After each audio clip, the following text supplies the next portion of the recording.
We all love boosted cars, and some of us love boosted Coyotes. What if I told you that you could get 700 rear-wheel horsepower for $2,000? Come on, let me show you. Jerry.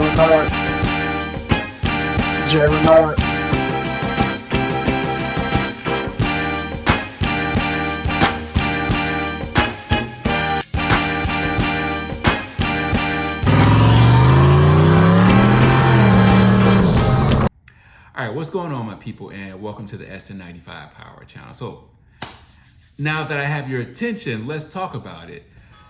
700 rear-wheel horsepower for $2,000. Like, how is that even humanly possible? Well, come in. Let me just let y'all in on a little secret here. Come a little bit closer. So, we all know the name brand superchargers out there. You have Roush, you have Whipple, VMP, ProCharger, and Magnuson. These kits can cost as little as $5,900, and some of these can go up to $10,000 or more. But let me ask you something. How would it feel to have 700 rear-wheel horsepower for just $2,000? Surprise, motherfucker. Would be great, right? Well, let me let y'all in on a little secret. There is a supercharger out here for your Gen 1, Gen 2, or Gen 3 Coyote that you can go right now and find for $2,000. Let me explain. So the 2020 GT500 has a Eaton TVS 2650 supercharger. It's a 2.6 displacement supercharger, and from the factory it makes about 12 pounds of boost. I think it's a 3-inch pulley on that thing. So a lot of the Predator owners, what they would do, they would upgrade to a twin screw supercharger, where the twin screws, they basically have the twin screws that compresses the air to which gives you boost. The root style, the air flows through the intercooler and out through the intake runners. Just two different ways of completing the same directive. And so twin screws are usually a bit more efficient than the root style. So hence why GT500 owners will upgrade from a root style to a twin screw. Not that the TVS isn't a capable supercharger, because you have some guys with stock GT500 superchargers, the TVS 2650, making at or pretty damn near close to 4-digit power. So when the GT500 Predator guys upgrade to a Whipple, they take off the TVS 2650, install the Whipple, and what most of them will probably end up doing is selling the TVS 2650. Even the Ford Raptor guys, kind of the same thing. Upgrade to a Whipple, take the 2650 off, and guess what? They're gonna sell it. Now here's where it gets sweet for us Coyote guys. Now, these superchargers go secondhand. I've seen it as low as like $2,100. Actually, I think there's one right now on Facebook Marketplace for $2,000. And I think places like VMP and even online market, they go for closer to around $3,500. So anywhere from $2,000 to $3,500, you can get 700 rear-wheel horsepower out of your Coyote. Now, depending on what generation Coyote you have, you can push it harder. Gen 1, since they are, quote, the weakest out of the Coyote family, guys generally keep them around 700 rear-wheel horsepower. Shout out to my man Mustang Lifestyle, Andrew. Like, without him really putting this out here on social media, I would have never known anything about this upgrade. And he's really been pushing these blowers to their capability. Like, I think on the Marauder, it's a Gen 3 short block, and he's had this 2650 ported, and I believe the Marauder makes close to 1,000 horsepower.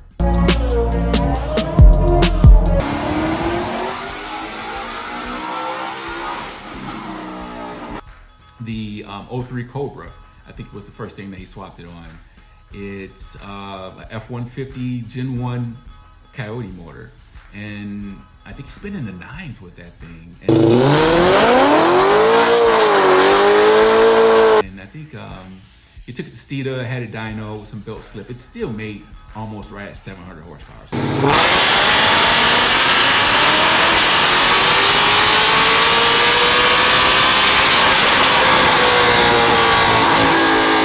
So these superchargers are more than capable of producing some great power on a budget. So let me just tell you real quick, it's not as simple as installing it on your Coyote motor unless you have a Gen 1.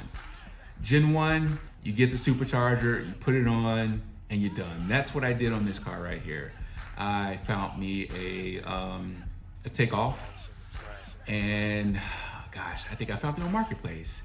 And I said I paid $2,200 for that thing a while ago. And you know, the great thing about it is the market is still the same as far as price wise. So let me show you real quick. Let's hop online and just search for some prices, and you'll see for yourself. You don't have to take my word for it. These superchargers are really bang for bang the best value that you can get as far as a supercharger for your Coyotes. All right, y'all, so let's hop on the old Facebook machine and just a quick simple search, GT500 Predator supercharger for sale, and let's see what pops up. First thing, looks like this is the whole kit: adapters, rails, injectors, heat exchanger, tensioner setup, pump, mount. Wow, yeah, this is S55 for the setup. 2000. Yeah, that was a pretty good deal. Let's see what else we got. Just look like a filler. I hate when people do that. Like, for sale, make offer. Let's see what else we have on here. You can see, like, there's a lot of hits, and like, this is just somebody saying what they're doing, but it's becoming a popular hit in the Coyote community. And you know, guy sells a whole kit for $5,000. That's a pretty good deal. That's a Raptor. Let's change our wording just a little bit, just make it a little bit more generic, and see what we come up with. A lot of previous generation stuff. Yeah, and this is really local to me. This is like marketplace stuff as opposed to just like a general search. So I think we're gonna hop ship. Let's check out eBay. Find it on eBay, right? Just a very general search. And of course, we're going to see older generation stuff, but I guarantee you we are going to find a complete kit. Let's see, parts. All right. Yeah, now when I was talking about the brand new kit from Ford that people were buying, not saying that he got this for $800, but you know, if you buy the supercharger directly from Ford, that's what it would look like for $3,500. Not bad. I'm sure there's more. Let's check it out. Here's another one. Looks like this is another new unit that somebody has for sale. $3,500. So for a brand new VMP, Eden, okay.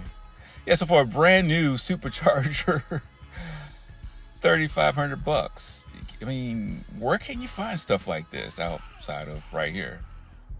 Let's see. Okay, I'm kind of curious. Let's check the sale history and see what we find. Yeah, first one, $2,200. This looks like a takeoff. Throttle body, rail.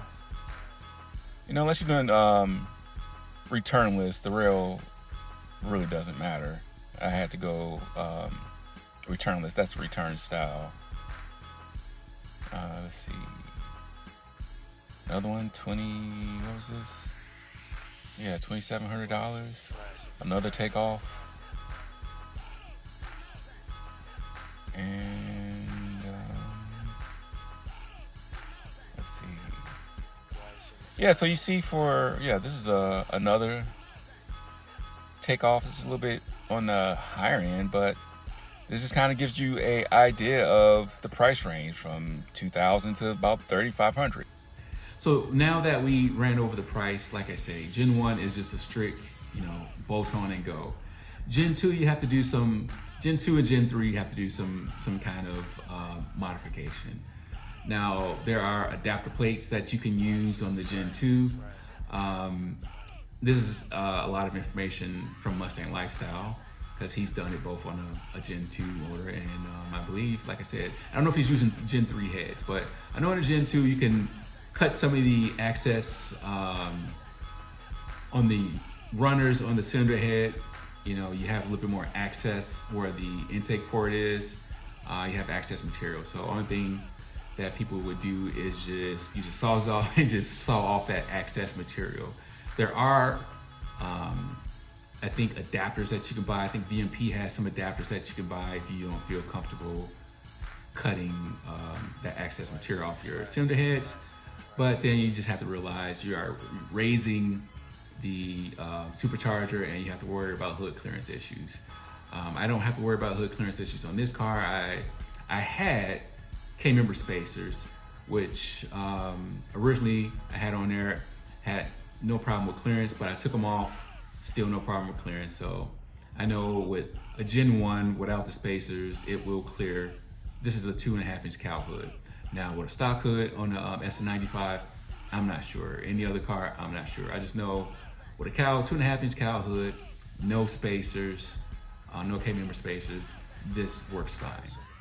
So yeah, I just wanted to drop that on y'all because I think by far this is the best bang for value if you are doing a Coyote swap. Like if you're doing a Coyote swap, I would try to find this supercharger first before I even worry about finding the motor, because there's only a limited amount of GT500s out here, and every GT500 owner is not swapping to a Whipple. So it's not like it's a unlimited supply of these 2650s out here. So that's why I say if you're planning on doing a Coyote swap, I would cop one of these blowers like right now before I even worry about finding the Coyote motor, just because it's a supply and demand. Pretty soon the supply is going to dwindle and those prices are going to start going up on these superchargers. And I think there was a rumor also at one point where Ford had made a mistake in their catalog as far as pricing. And at one point in time, you could go on Ford Racing website or go to the dealer, and you were able to order these superchargers for I think $800. It might have been even cheaper than that. And I think some people started hoarding those things too. And Ford honored it. Like even though they had this mistake on their part, when people ordered them and were waiting to pay for them and pick them up, Ford honored it, and people got their superchargers for under $1,000. Like I don't remember the exact price, but I know there were some stories out at that time where people were getting these superchargers, even though they didn't know what to do with them at that time, but they were like hoarding them for like $1,000. And now that people know that you can put them on a Coyote motor, it's still a relatively cheap market, but grab it while it's hot. Like I say, these prices are bound to go up very soon. But yeah, I just wanted to drop that on y'all real quick. Leave a comment down below if you've done the swap or if you have any questions. Like I say, it's really no different than doing any other supercharger swap. You do have to buy a couple of things from VMP. The throttle body tunnel has I believe a 90 millimeter opening. The stock Coyote throttle body opening is only 80 millimeters. They sell an adapter which I use to neck it down from a 90 to an 80. Some people use a Hellcat throttle body. You just have to repin it. I think VMP actually sells a pigtail, so you don't even have to worry about repinning. The thing is, the throttle body for a Hellcat, brand new, they're like $800-900. So me personally, I'm not trying to make this a max effort, but if you're looking at doing a max effort, those are some options for you. Outside of that, I think there's a no grind kit that Powered by the Hour sells. And the no grind kit is just basically the supercharger bracket that you'll need to have the belt tensioner routed. The pulley sizes, stock form, I think it's a 8 rib or maybe a 10 rib pulley on these superchargers. I switched it out. I went with the VMP quick change hub, and my quick change hub is a 6 rib, which lines up perfectly with my F-150. So the F-150 crank water pump and all that is 6 ribs. So pretty straightforward. Like, there's a lot of information out there in regards to the swap. There's actually a Facebook group that's dedicated to information on this swap, which has a lot of great information. And honestly, the go-to source on this, in my opinion, is Mustang Lifestyle. This guy, for me, as far as I know, he pioneered it. I know there's been some other people who've done it, but I think Mustang Lifestyle really documented it the best. So shout out to Andrew over there and those guys. But hey, leave a comment down below. Tell me what you think. 700 rear horsepower for $2,000. I think if you are a person in this car game, you know those numbers are like hard to beat. So hey, I appreciate y'all rocking with me on this video. Until next time, God bless.